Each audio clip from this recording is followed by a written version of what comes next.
प्यारे बच्चों, आज हम शुरू करने जा रहे हैं चौथा सवाल। 3 तक सवाल हमने पिछले हमारे लेक्चर में कर लिए थे और चौथा सवाल आज हम इसमें शुरू करने जा रहे हैं। 636 का योग प्राप्त करने के लिए AP 9, 17, 25 के कितने पद लेने चाहिए? स्टेटमेंट को ध्यान से समझिए। इसमें क्या कह रखा है? योग कितना प्राप्त करना है? 636। इसका अर्थ क्या है? इसका अर्थ है कि इसका योग जो है SN जो है क्या है? 636। और AP दे रखी है हमें 9, 17, 25। AP क्या है? 9 है, फिर 17, 25। ये इस तरह से चलती रहेगी ये AP। आप इस AP में देखिए, हमें इस AP से हमें क्या मिलता है? प्रथम पद A बराबर है 9, सार्व अंतर D 17 माइनस 9 बराबर है 8। प्रथम पद मिल गया हमें, सार्व अंतर मिल गया और हमें पता है SN यानी कि सभी पदों का योग 636 है। तो हमें क्या निकालना है? हमें निकालना है पदों की संख्या। कि इस तरह से जोड़ते चले जाएं, 9 में 17, 17, 25 और 636 योग कितने पदों का होगा, यानी n का मान निकालना है। तो आपको सूत्र पता है, SN बराबर है होता है n/2 2a plus n-1 into d, ये सूत्र होता है। और ये हमारा दे रखा है 636 के बराबर।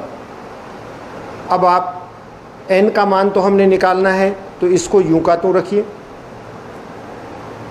2 गुना में a का मान हमारे पास 9 है, इसलिए हम यहाँ पर 9 रख देते हैं, प्लस n-1 क्योंकि n का मान निकालना है। आगे है d और d का मान बच्चों हमने निकाल लिया है 8, तो ये d का मान d के स्थान पर 8 रख देंगे और ये बराबर हो गया 636 के। अब आप देखिए, इसको अंदर गुणा करेंगे और इस 2 को हम उठा के इधर ले जाएंगे, क्योंकि यहाँ पे कैंसिल नहीं हो रहा है तो उधर ले जाएंगे और हमारे पास क्या बच जाएगा? n, और ये अंदर आ गया 18 क्योंकि 2 में 18, प्लस 8 से गुणा कर दीजिए बच्चों इसको, 8n माइनस 8 और बराबर है 636 गुणा में 2, क्योंकि ये 2 यहाँ भाग में था, उधर आकर ये गुणा में हो गया। तो इस प्रकार से ये बन गया। और अब हम इसको देखिए, अंदर ब्रैकेट में क्या है? n 18 माइनस 8 क्या बच गया? 10 प्लस 8n और इसकी गुणा कर दीजिए, ये आ गया 1272। अब आप n को अंदर गुणा कर दीजिए और हमें ये द्विघात समीकरण प्राप्त हो जाएगा।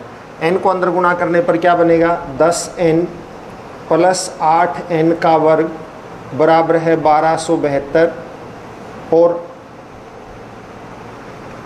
इसको यूं भी लिख सकते हैं, 8n का वर्ग प्लस 10n माइनस 1272, क्योंकि ये 1272 इधर आ जाएगा तो ये माइनस का हो जाएगा। आप देखिए, ये सारा का सारा 2 से भाग हो रहा है, तो इसलिए इसको पहले आप 2 से भाग कर दीजिए और 2 से भाग करेंगे तो हमें क्या प्राप्त हो जाएगा? 4n की 2 प्लस 5n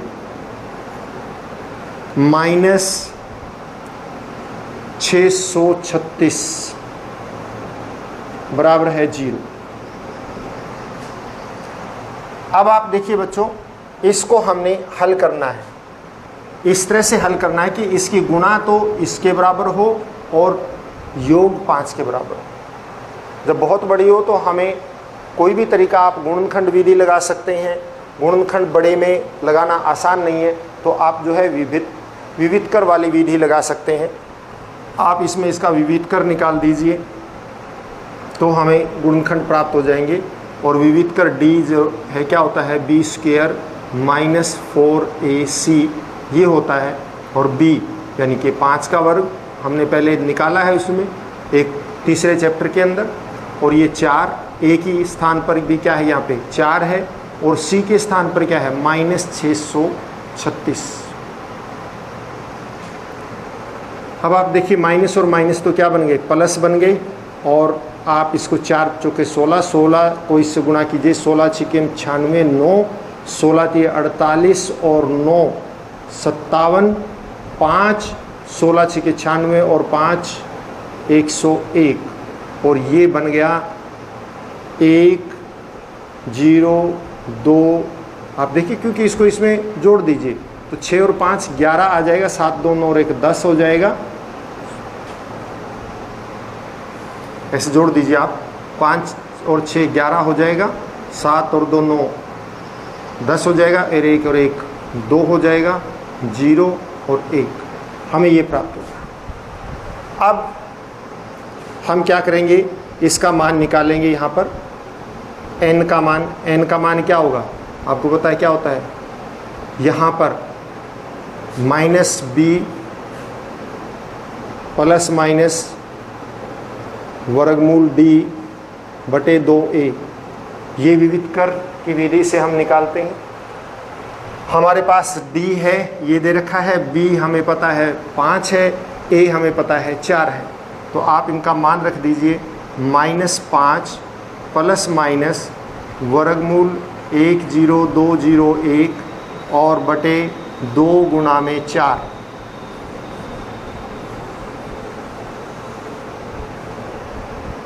अब आप देखिए बनेगा -5 प्लस माइनस 1 0 2 0 1 का वर्गमूल निकालेंगे तो किस पे जाएगा, 1 पे जाएगा, 1 हो गया, फिर नीचे 2 आ गया, 1 का 2 नहीं जा रहा है, 0, ये भी 0, और फिर 1 आ जाएगा और 1 से जाएगा, यानी 101। तो वर्गमूल हट जाएगा तो 101 आ जाएगा और बटे 8।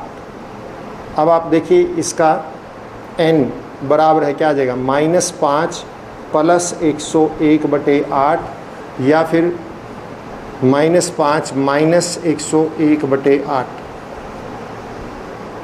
ये कितना बन गया, 96 बटे 8, 12, n का मान आ गया 12, और ये कितना बन गया, -106 बटे 8, और आप इसको छोड़ दीजिए असंभव।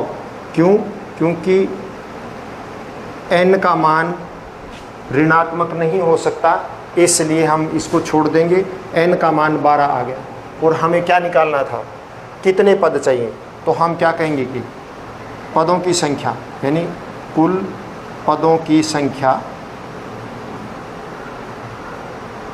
बराबर है 12, यानी 12 पद अगर हम इसके लेंगे तो इनका जो योग होगा वो 636 हो जाएगा।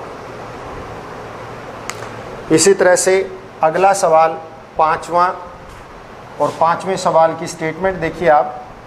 5वें सवाल को ये दे रखा है हमने, 5वें सवाल में दिया गया है कि किसी एपी का प्रथम पद 5 है, यानी ए का मान दे रखा है, प्रथम पद आपको दिया हुआ है, और अंतिम पद 45 है। पदों की संख्या नहीं पता, लेकिन ये पता है कि अंतिम पद जो है वो क्या है, 45 है, और हमें पता है हम अंतिम पद को an से प्रदर्शित करते हैं। तो प्रथम पद a बराबर है 5, अंतिम पद an बराबर है 45, पदों का योग sn बराबर है 400, और आपको निकालना है पदों की संख्या और सार्व अंतर, ये दोनों निकालने हैं।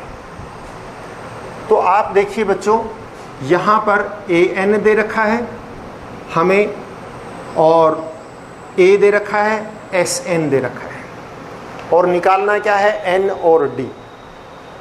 आपको पता है योग का एक ये सूत्र होता है, sn बराबर है n बटे 2 a प्लस l या an, ये भी तो सूत्र होता है।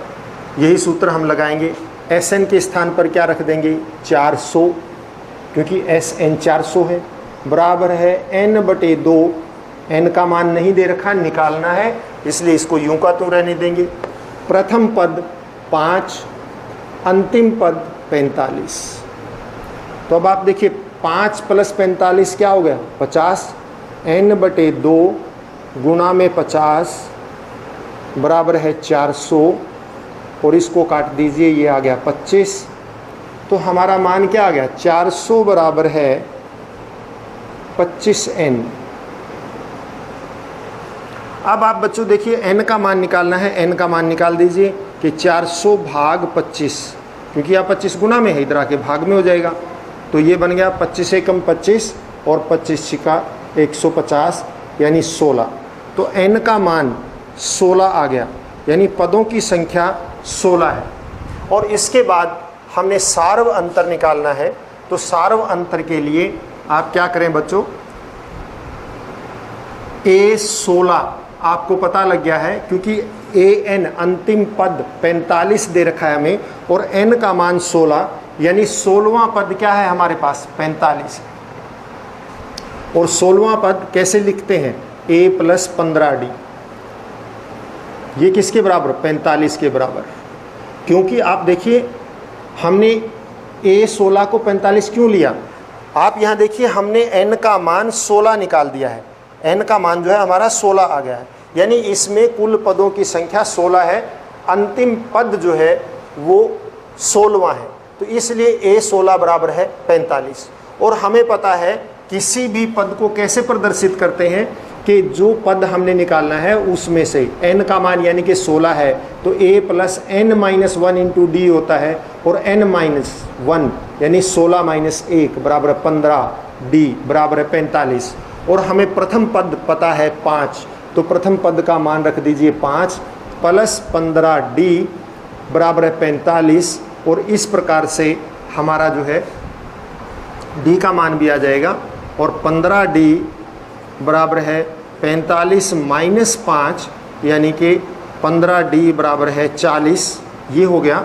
तो d का मान क्या आएगा 40/15, और 5 से काट दीजिए, 5 × 15 और 5 से 8, यानी d का मान है 8/3।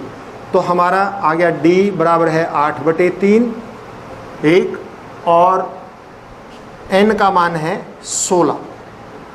तो इस प्रकार से योग जो है वो 400 हमें प्राप्त हो जाता है। तो हमारा d का मान भी आ गया और n का मान भी आ गया।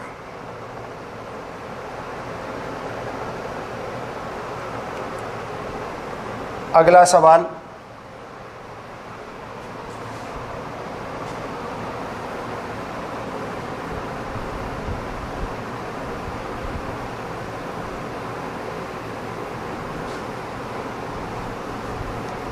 सवाल नंबर 6, किसी स्टेटमेंट सामने है आपके, और सवाल नंबर 6 की स्टेटमेंट आप देखिएगा। किसी एपी के प्रथम और अंतिम पद क्रमशः 17 और 350 है। जैसे इस सवाल में दे रखा था वैसे ही इसमें है। प्रथम पद a बराबर है 17 दे रखा है, अंतिम पद यानी an बराबर है दे रखा है 350। यदि सार्व अंतर 9 है और यहाँ पे d दे रखा है 9, तो इसमें कितने पद हैं और इनका योग क्या है। कितने पद का मतलब n का मान निकालना है, योग यानी कि Sn का मान निकालना है। तो आप देखिए बच्चों an हमें दे रखा है यहाँ पे 350, तो an किसके बराबर होता है, हमें पता है an जो है a + n-1 × d इसके बराबर होता है, और ये हमें दे रखा है 350।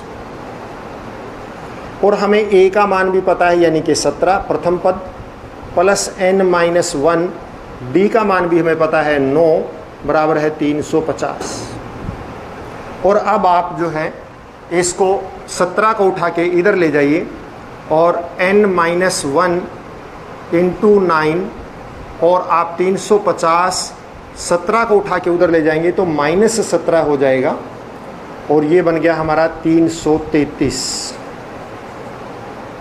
n-1 बराबर है n-1 गुणा में 9 बराबर है 333 हो गया। अब आप 9 से इसको भाग कर दीजिए तो n-1 बराबर है 333/9, और ये 9 से कट जाता है, 9 तिये 27 और 9 सते 63। n-1 का मान आ गया, सॉरी n-1 बराबर है 37। तो n का मान कितना आ गया, 37 और 1 38, यानी कुल पदों की संख्या 38, n का मान 38 आ गया है। और हमें इनका योग ज्ञात करना है, यानी Sn निकालना है। तो हम साइड में क्या निकाल लेते हैं, Sn आपको पता है n/2 2a plus n-1 into D इसके बराबर होता है। और यहाँ पर n का मान 38 आ चुका है, यानी कि ये 38 पदों का योग ज्ञात करना है। तो S38 बराबर है 38/2, 2 गुना में a के स्थान पर हमारे पास 17 है, प्लस 37 गुना में 9, क्योंकि 38 पद है, 38 माइनस 1 37 हो जाएगा। तो अब आप देखिए, इसको काटिए, ये बन गया 19। तो 19 बराबर है 19 गुना में अंदर क्या आ जाएगा 34, प्लस 37 को इससे वो कीजिए 9 सते 63, 6 9 3 27 और 6 33, ये आ जाएगा। तो अब आप देखिए ये कितना हो गया, 19 गुना में 367 और इसको गुणा कर दीजिए, और आपका जो है गुणा आप खुद करेंगे और आपका जो है S38 का मान आ जाएगा। यानी कि सिर्फ 19 को इससे गुणा करनी है और कुछ नहीं, गुणा मैंने आपके लिए छोड़ दी है।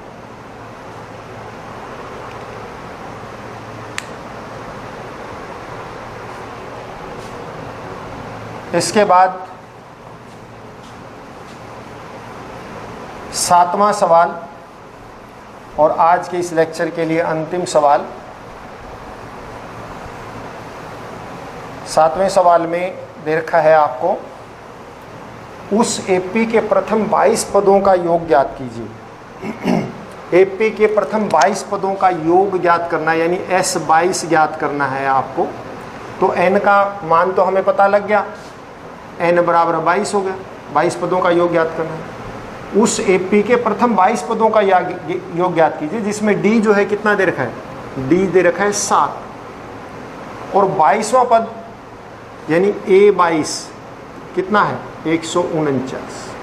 तो यानी ये अंतिम पद है, 22 पदों का योग ज्ञात करना है और 22वां पद हमें दे रखा है। तो ये कौन सा पद हो गया, अंतिम पद। हम प्रथम पद और निकाल सकते हैं इससे, क्योंकि A22 बराबर है क्या हो जाएगा, A प्लस 21D, और 22वां पद हमें पता है 149 है, और A हमने निकालना है यहाँ से 21 गुना में 7। अब इसको A प्लस 147 बराबर 149, तो A का मान क्या आ जाएगा, 149 माइनस 147 बराबर है 2। A आ गया हमारे पास, D है और N है, तो हम निकाल सकते हैं S22, यानी कि 22/2 गुना ब्रैकेट 2A, यानी कि 2 गुना में 2, क्योंकि A का मान जो है क्या है 2 है, प्लस 21 D का मान है हमारे पास 7, क्योंकि N2A plus n-1 into D। तो 2 से इसको काटिए, क्या आ जाएगा 11, और ब्रैकेट के अंदर देखिए 4 प्लस 147 147, और ये आ गया 11 गुना में 151, और आप इसकी गुना खुद करेंगे, ये S22 यानी कि 22 पदों का योग आ जाएगा। आज के लिए इतना ही काफ़ी। Have a nice day. घर पर रहें, स्वस्थ रहें और अपना काम हर रोज़ करते रहें। धन्यवाद।